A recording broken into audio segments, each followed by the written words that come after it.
네, 경기 남양주병 김용민입니다. 자, 자료 준비됐으면 바로 좀 띄워주세요. 네. 자, 고발사주 의혹이 계속 얘기가 나오고 있고, 사실은 우리가 아주 큰 관심을 가져야 되는 정말 중요한 사건입니다. 헌정질서를 파괴한 국기문란 사건입니다. 게다가 고발사주에서 그치지 않고 선거에 개입했다라는 의혹까지 끊임없이 제기가 되고 있죠.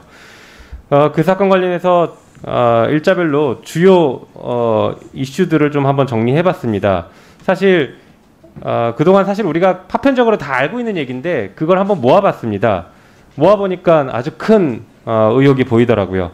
자, 먼저 2020년 3월 30일 날 MBC 검언유착 의혹 보도된 것은 다 아는 사실이고요. 그 다음날 윤석열과 한동훈이 전화통화 12번, 권순정, 손준성, 한동훈이 45차례 단체 카톡 대화한 것, 그리고 4월 2일 날 윤석열과 한동훈 전화 17번, 권순정, 손준성, 한동훈이 30회 단체 카톡, 이건 정말 많이 나왔던 얘기죠.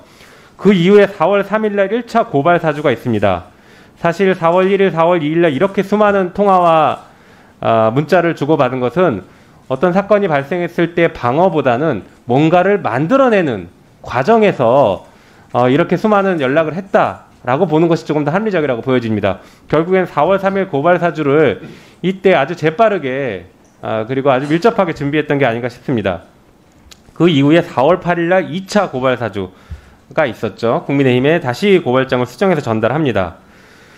그리고 나서 실제로 2020년 7월 27일에 법세련이 최강욱 대표를 고발하고 이 무렵에 또 그 전에 국민의힘에서 실제로 고발을 해서 기소까지 됐습니다.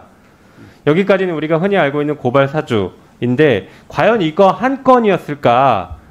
과연 여기서 끝났을까? 그렇지 않다라고 보여집니다. 사실 1차 고발 사주, 2차 고발 사주 이때 2020년 4월까지만 해도 국민의힘과 윤석열 총장의 대검이 신뢰관계가 높지 않았을 가능성이 높습니다.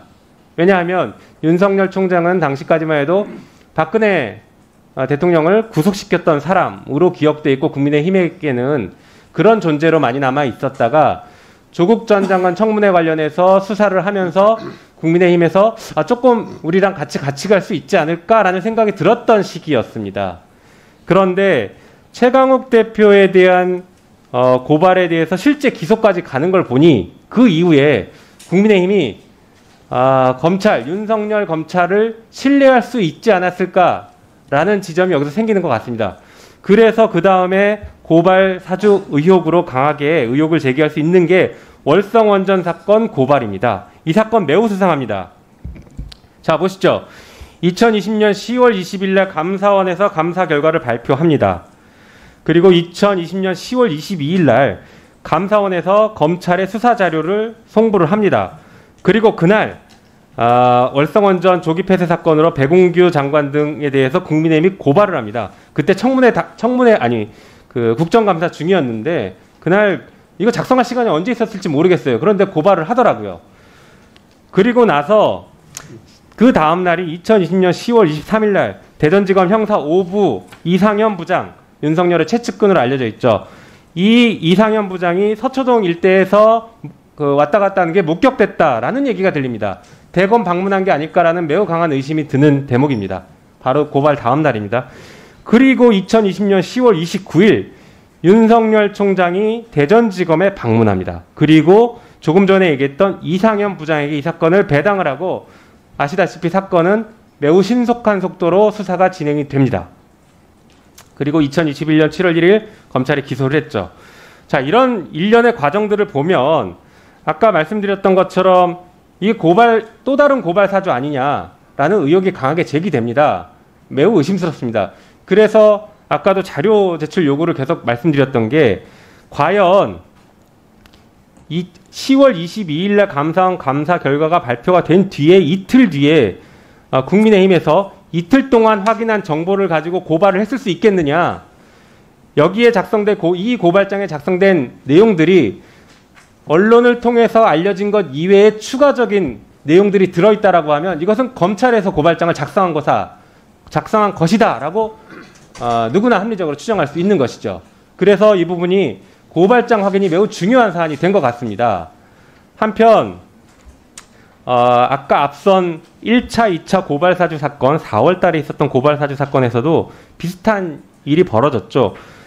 언론 보도 등을 통해서는 알 수 없는 내용이 고발장에 담겨 있고 당사자도 기억하지 못하는 그날의 행적들이 고발장에 담겨져 있거나 혹은 아까 제보자라고 했던 지모 씨에 대해서 정보가 판결문까지 정보가 다 들어가 있습니다.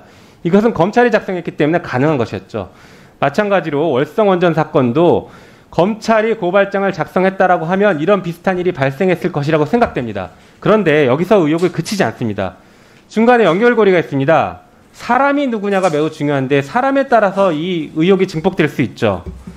자, 1차, 2차 고발사주 사건에 등장했던 사람, 그리고 윤석열 총장의 부인 김건희 그리고 장모의 변호문건 작성에 관여한 것으로 알려져 있는 사람이 있습니다. 손준성뿐만 아니라 부하검사로 알려진 성상욱과 이몽석 검사라고 알려져 있습니다.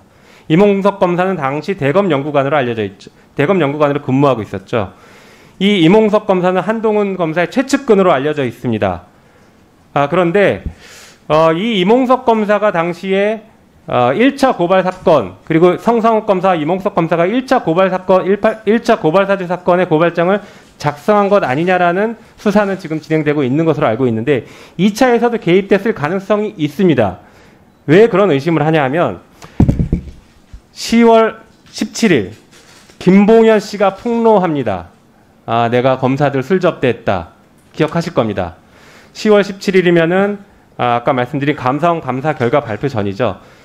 자, 그 김봉현 씨가 폭로한 술접대 검사 중에 막내 검사가 바로 이몽석입니다. 네.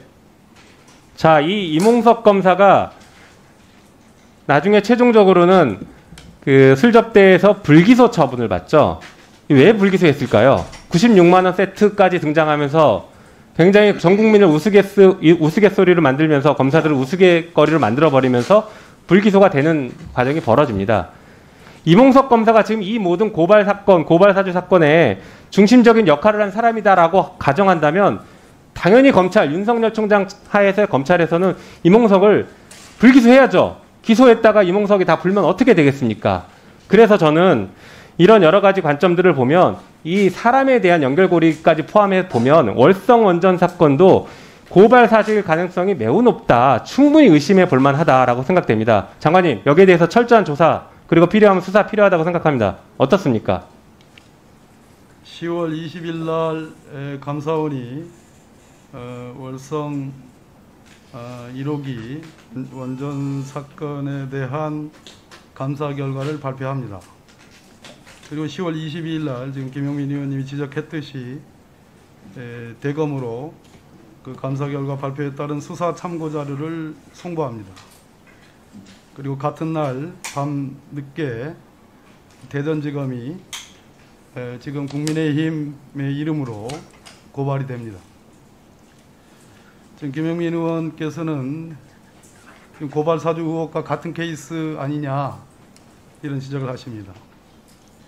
10월 20일과 22일 상관의 이 고발까지 저로서는 대단히 중대한 의문을 갖고 있습니다.